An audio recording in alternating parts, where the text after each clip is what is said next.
This is BankCents, the podcast that makes sense of all things banking. If there's something you don't understand about banking or finances, you're not alone. Our industry experts are bringing you informative and enjoyable conversations that break down bank jargon and dive into hot-button financial topics. And now, BOS, a community bank located across Illinois and Missouri, presents BankCents. Here's your host, Gregory Marantz. Hello, and welcome back to BankCents, the podcast that makes sense of all things banking. I'm your host, Greg Marantz, Senior Vice President of Credit and Risk Management here at Bank of Springfield. And on today's podcast, I'm excited to bring on our Vice President of Advanced Markets, Greg Pettis.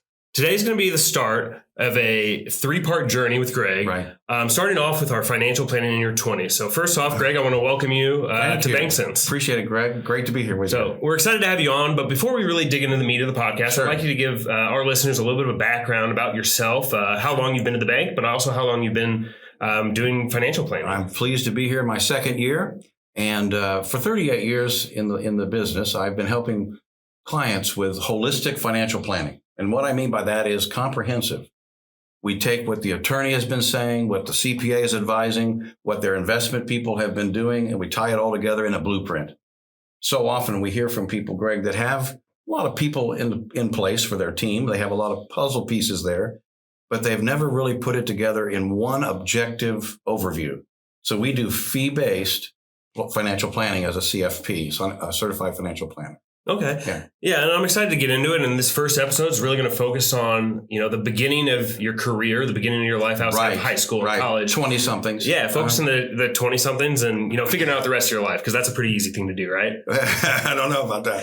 So I wish I could go back into my 20s. Yeah, right. And I think we all can learn from past mistakes or past lessons. And hopefully we can pass that on to our listeners here and teach them a little bit something about financial planning and how to get started. And I think the big thing that we really want to impress upon people is that it's never too late to start planning. That's correct. You just need to start planning. And Greg, a lot of the things we'll touch on for the 20s, it overlaps into the whole lifespan.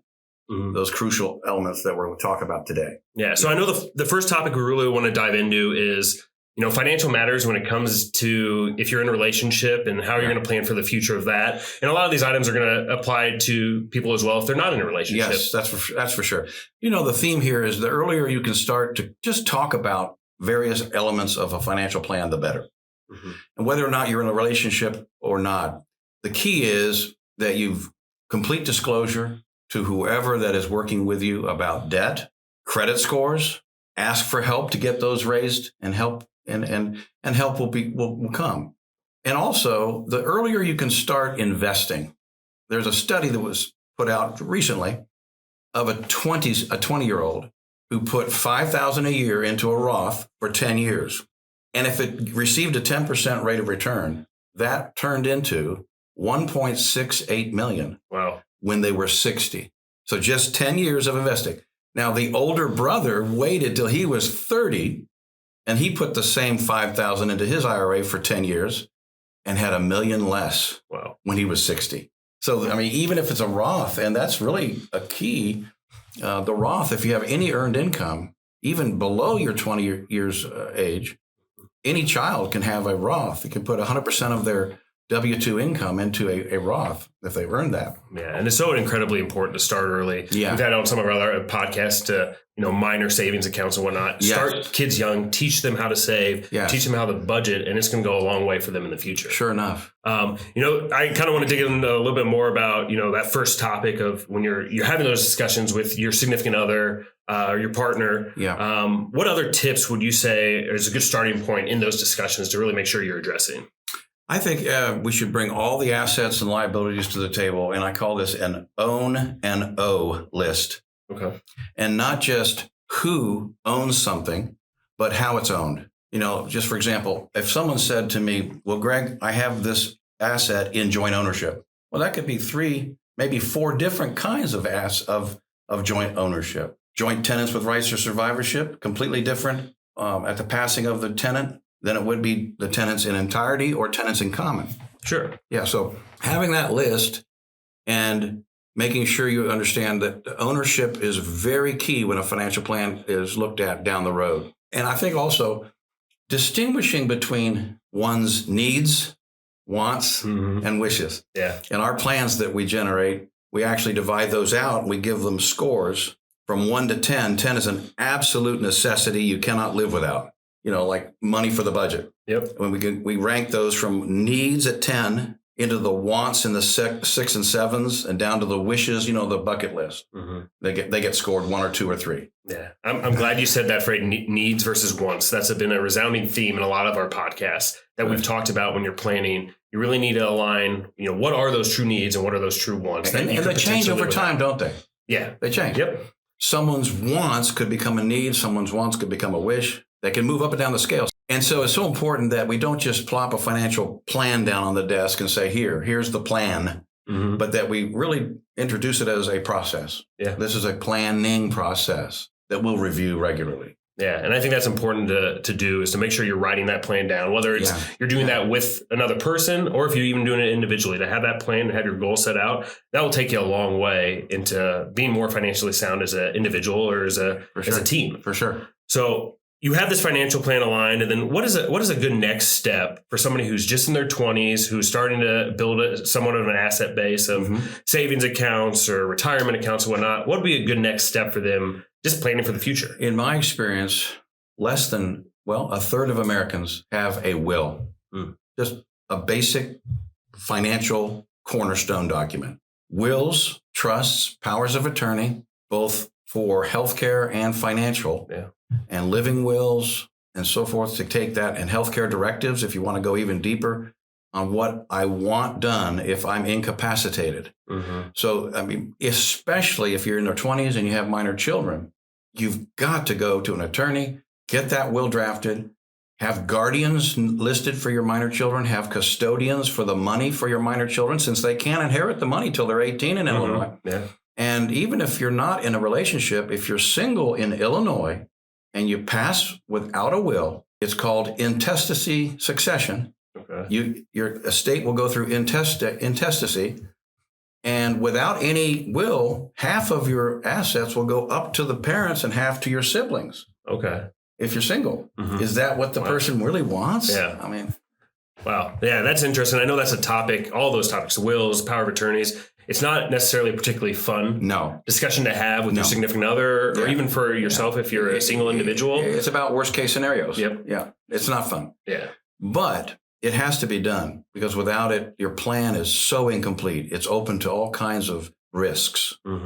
And if you have one that's more than 5 years old, it should be reviewed. Sure. There's been so many changes, both in our lives and as we progress down the journey of life, but also in the law.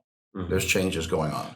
Yeah, so many of these conversations that you have around financial planning and just finances in general can be difficult conversations. Yeah. And that's one tip we really want to give our listeners is don't be afraid to ask the question and get out there and just try to do a little bit of your own research. Yeah. But don't be afraid to talk about this topic, because it is incredibly important for yourself in the present, but also for yourself in the future. Exactly. As well. And Greg, I often get asked, so can I just pull a will or a trust down off of the internet and do it myself?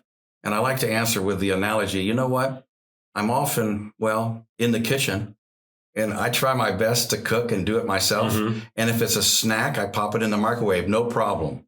And I can probably do 2 or 3 meals that are halfway decent. Sure. But when we're talking about your future and those who depend on you, and possibly hundreds of thousands, maybe millions of dollars down the road, you don't want to do it yourself. Sure. You want to get a chef in the kitchen who knows what they're doing. You might have 2 or 3 cookbooks that you have professionals come in and cater. Sure. So yes, you can do it yourself. Would I recommend it? No. Yeah. I would not. It's a good temporary fix, but definitely not on a permanent basis. You want to go to an expert. Exactly. Really make sure if I miss one paragraph, and it affects the well-being of my children, it wasn't worth the savings that I found, online.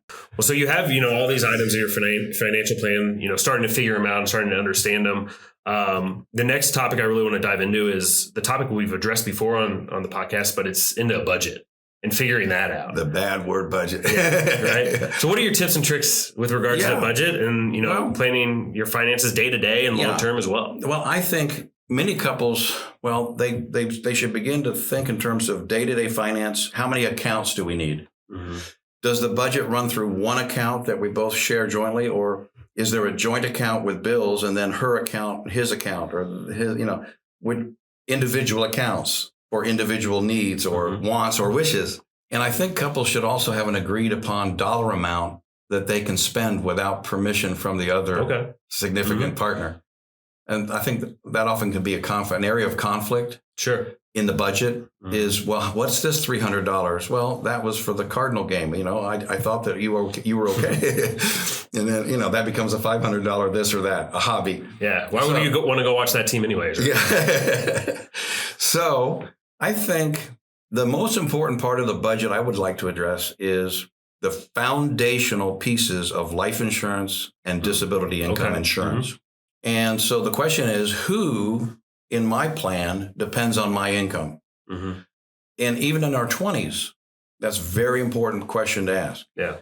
And to have that reviewed by an objective financial planner is my suggestion, not just an insurance salesperson. Sure. Someone that can look at it objectively and say, hey, you've got the right kind, but the wrong amount. And then refer it back to whoever, the product salesperson. But so there's a lot of rules of thumb, like have enough to pay your mortgage off plus 5 times income as a minimum start. Sure. Okay. Personally, I carry 10 times my income, even though I only have one child in the home. I have dreams for them. I want them to get those things that I never had when I was their age. So, 10 times my income is my beginning starting point. And then a lot of times we're asked, so what kind of insurance? Well, it depends. Sure. And you may have already covered it, but there's a place for permanent. There is a place for term, temporary. Generally, the analogy of owning a home would be for your permanent life insurance versus renting an apartment for term. Sure. Is there a time when we would rent? Sure. A temporary need. I move into a new town for 6 to 12 months. I don't know what home I want to buy, so I need to have time. Or if there's a cash flow challenge, I want to have the opportunity to build up enough cash flow to go permanent. But Greg, when we think about life insurance and which kind is the best, the answer is the one that pays. Yeah. And when you look at the term, statistics, according to LIMRA, show only 4% of term ever pays. Sure. People outlive it. Now, if they are saving the balance between the term and the permanent, the savings that you get when you buy term, if they can save that and put it in a good investment portfolio, more power to them. But most Americans don't. We spend it otherwise.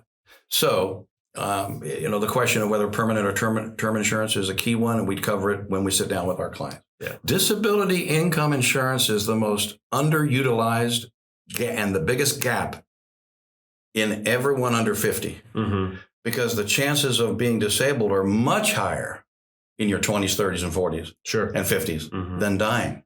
So that is probably the biggest gap that I see in a plan. And that would be a part of the budget that I would recommend. Yeah. And I think a big thing, too, when it comes to disability and life insurance as well, when you're looking at it financially or financial planning through your 20s, those policies are going to be cheaper when you're in your 20s compared to when you're in your 30s and your 40s. They are. Because you have a longer expected lifespan. Exactly. At that time. And then you can purchase term to begin with and convert it usually on a guaranteed conversion privilege without evidence of insurability. At any time. Usually in the first 20 years of your 30-year term, you can convert it to permanent. Well, that's something I even didn't know. So even I learned something new. It helps guarantee your insurability. Yeah. Okay, great.